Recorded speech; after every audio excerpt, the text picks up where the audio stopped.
Now, one of the most common questions that I receive is, where do I place the floor jack? And Honda makes it quite easy. As you can see, there's an arrow pointing to the metal frame. This is an excellent spot because it's dead center.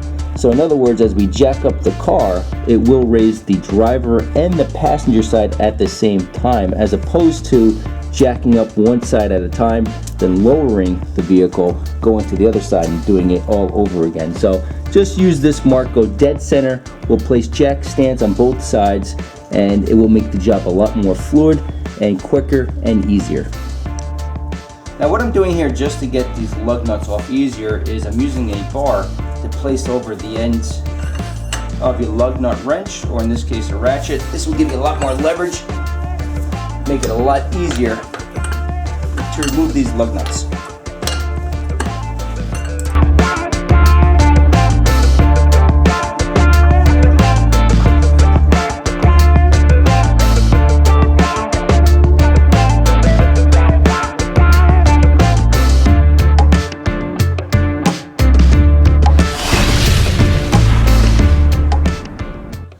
Now the tools needed really is not that many. We have a bungee cord, we have a C-clamp with a block of wood, brake grease, brake cleaner.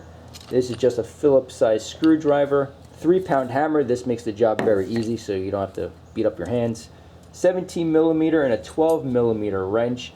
These are just ratcheting wrenches, these two. You can also use a socket and a ratchet.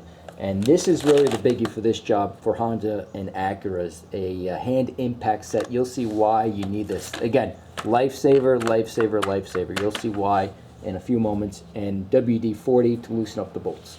Now the first thing I want to tackle are these Phillips size screws. Now to do that, I'm using a Craftsman impact tool set. This thing is a lifesaver when it comes to Honda Phillips size screws in the rotor. Again, if you don't have air tools or power tools, pick up one of these. It just makes the job a lot easier. Let me show you the way that it works. Now the way that this tool works is it places or fits over the end of the Phillips size screw.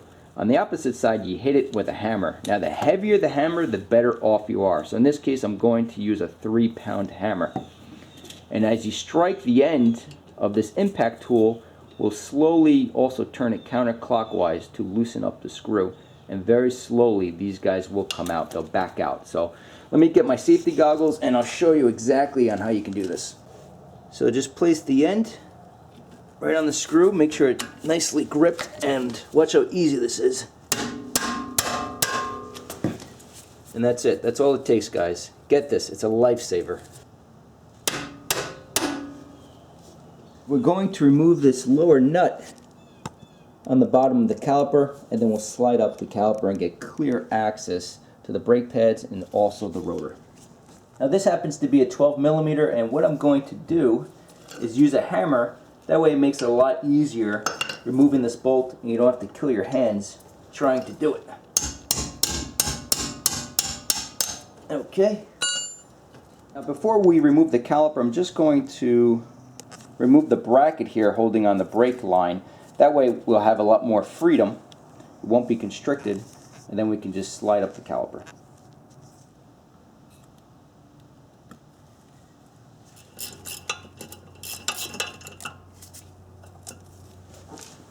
And then we lift the caliper, and always take or keep an eye on these rubber boots. You can always replace them. You can get them as a kit, but these are still okay. And then of course here we have the brake pads. You just go ahead and remove them. These again are not bad. The service limit is 1.5mm. These are still okay, in fact. Okay. So that's what it looks like.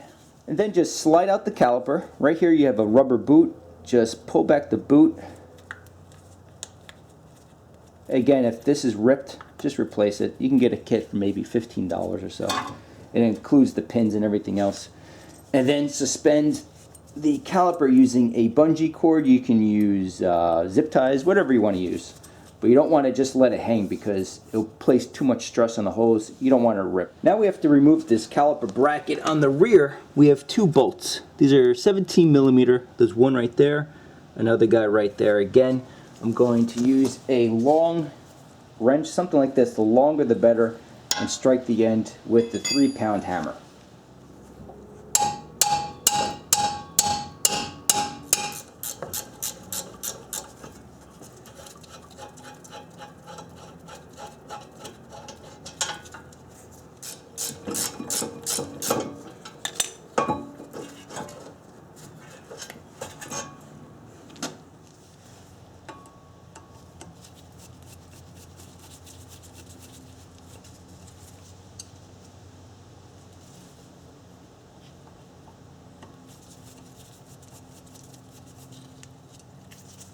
Now, very often the next part could also be very frustrating, getting the rotor off of the hub. Very often they just really solidify on there.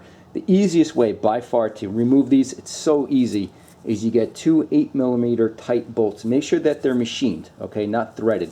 Go to Home Depot, you could pick up 2 of them for maybe $1/4.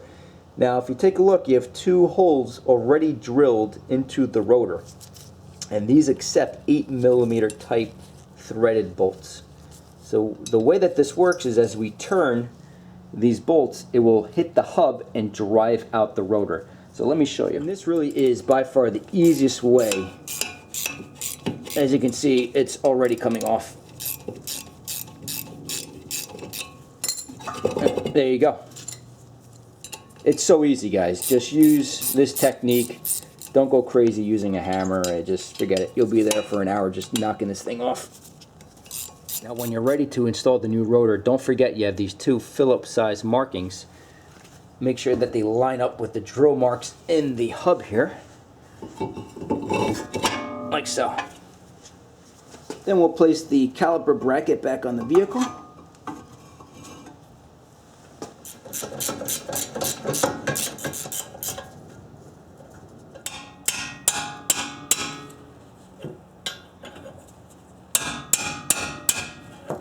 Make sure these are really tight, guys. You can torque them if you want. Usually they're maybe 70, 80 foot-pounds, but just give it a good whacking with the hammer and you'll be in good shape.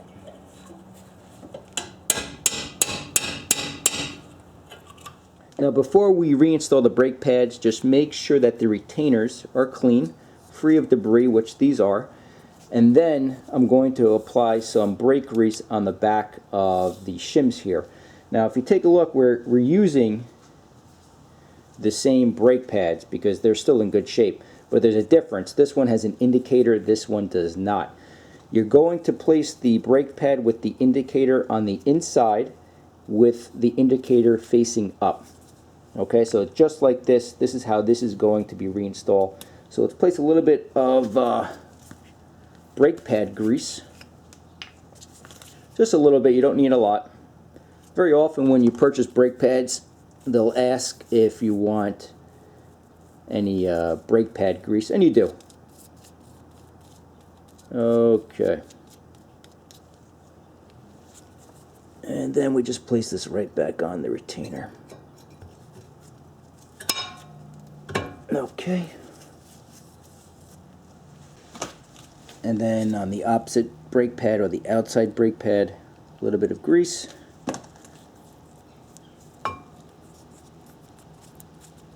You can also take the shim off and put it on the brake pad as well.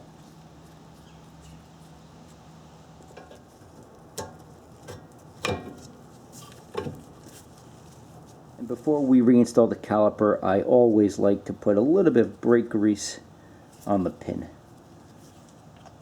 So just place it back where it belongs. Don't forget to place the boot over the end again.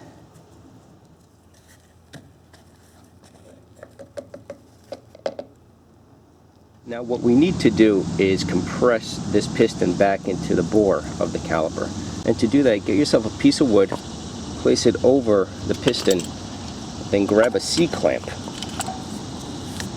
Place that over the block of wood, and then slowly squeeze the piston back into the bore of the caliper. And as you do this, keep an eye on the fluid level at the master cylinder. And once it's compressed, just remove the C-clamp and the block of wood.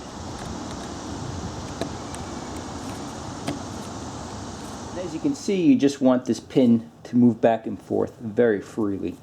We'll place this down over the brake pads, like so.